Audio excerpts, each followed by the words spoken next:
This caught my attention. Actually, it did catch my attention quite a while back because it's actually an old story, but I'm circling on it now because Hassan himself has actually responded to it. So, if you're unaware, Hassan Minaj actually was accused in a New Yorker article of effectively fabricating life experiences for his comedy show. So basically, calling him out as a liar, basically, and like a fraud or whatnot. And he's then subsequently, and I watched it last night. I think it only actually dropped last night. The video of his response, where he jokingly said he did a deep dive on his own story, and how the New Yorkers basically. Cherry picked certain quotes and whatnot out of there to shape a narrative about what he's been up to. And the thing that kind of struck me about it is that I have no doubt that that's what the New Yorker did, but I also just have a question mark over him in terms of his approach, because you know I think there's a perception with comedians that they're drawing from life experience, and that observation is funny. That's why they're making jokes about this, that, or the other thing. And what complicates it even further is that he does political comedy as well. And in political comedy, he even states it in his rebuttal video: you have to be dead on accurate with your facts. But if you're mixing that with storytelling comedy, like he mentions, people are going to have the perception that what you're saying in your storytelling comedy, especially if you do not advertise that you're doing this, that what you're saying is actually what happened.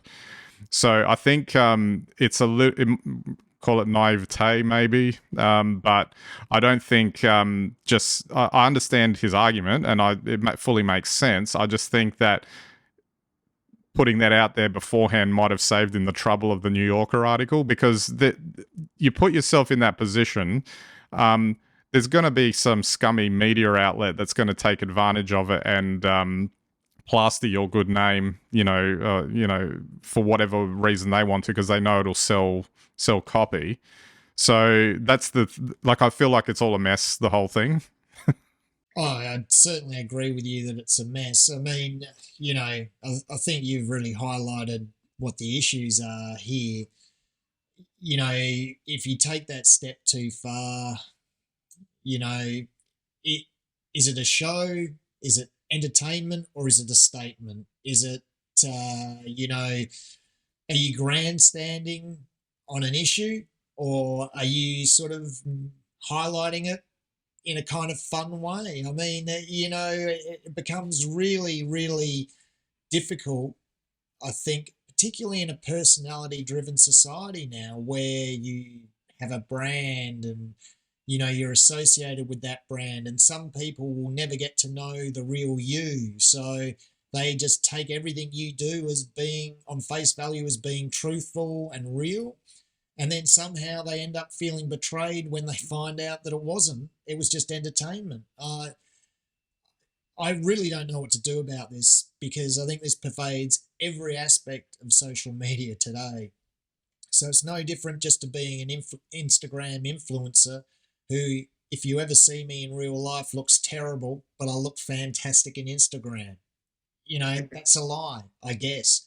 But it isn't, because, of course, everyone looks great on Instagram. And I think you can just take this and you can put it on every narrative now that you see for every popular person. There may be a lot of truth in what you tell if you're bringing serious issues up, if you want to bring political issues up. But once upon a time, it was pretty clear if you were like, satirizing politics. Now, if you've got a personal brand mixed up in your satire and you're trying to entertain but make a political statement at the moment, I don't know where you end up. So I just think this is just one case of many.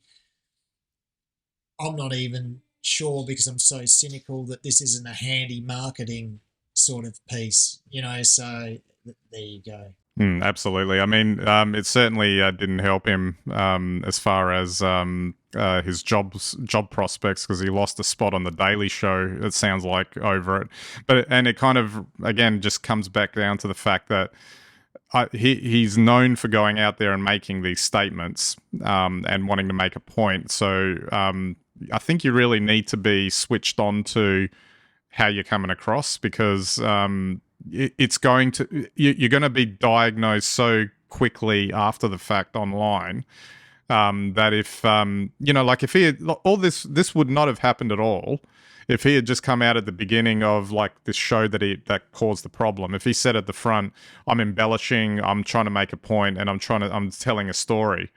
That's the only way that I could see that he could have survived something like this ahead of time. And I'll use an analogy here.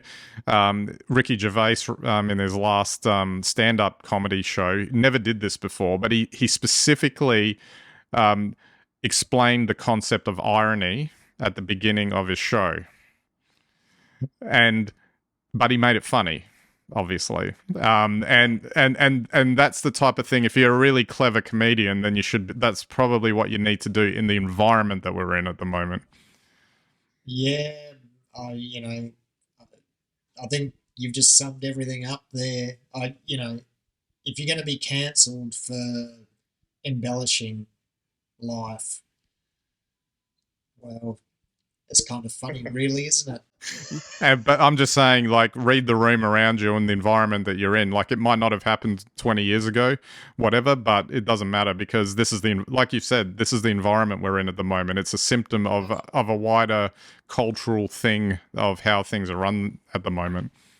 And all people have to do is believe that you've affronted them, and you've affronted them. So, and I think that's classic in this situation. I mean, you get cancelled, but by the same token, it strengthens your brand potentially. So it just depends how you bounce back from these things. I wonder. Although I guess we've seen plenty of people ruined as well by being cancelled. So I guess we'll see how this one turns out. But this is not an isolated incident.